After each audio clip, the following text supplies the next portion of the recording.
শোন, একটু আগে আমেরিকার প্রেসিডেন্ট ফোন দিছিল, কয় শিয়াল ভাই আসেন রাজনীতি শিখাইয়া যান। আমি কইলাম ধুর মিয়া, আমি এখন হরিণ আর ছাগলের লগে মিটিং এ আছি, ডিস্টার্ব দিয়েন না, বুঝলি আমার লেভেল। নে চা খা। এক গ্রামে থাকত এক পাতি নেতা শিয়াল।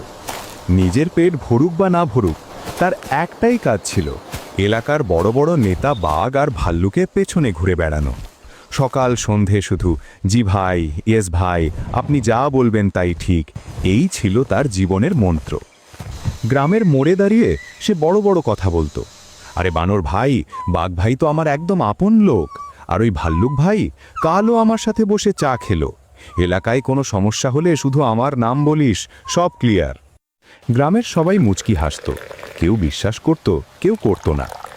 একদিন কি হলো, শিয়াল মুরগি চুরি করতে গিয়ে হাতে নাতে ধরা পড়ে গেল। গ্রামবাসীরা লাঠি নিয়ে তার পেছনে ছুটল। ভয়ে কাঁপতে কাঁপতে শিয়াল দৌড়ে গেল বাঘ ভাইয়ের গুহায়।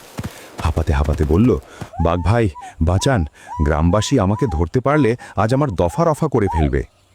বাঘ চোখ মেলে তাকিয়ে বলল, তুই কে রে, চিনি না তো, ভাগ এখান থেকে, ঘুমাতে দে আমায়। শিয়ালের বুকটা ধক করে উঠল।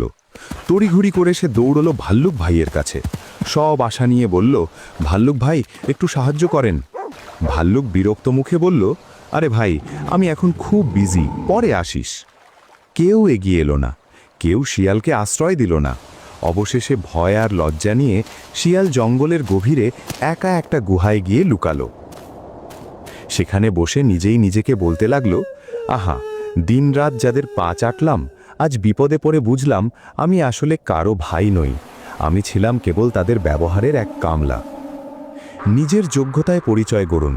বড় মানুষের ছায়ায় দাঁড়িয়ে রোদ এড়ানো যায় ঠিকই, কিন্তু বিপদের সময় সেই ছায়া কখনোই ছাতা হয়ে আপনার মাথার ওপর দাঁড়ায় না।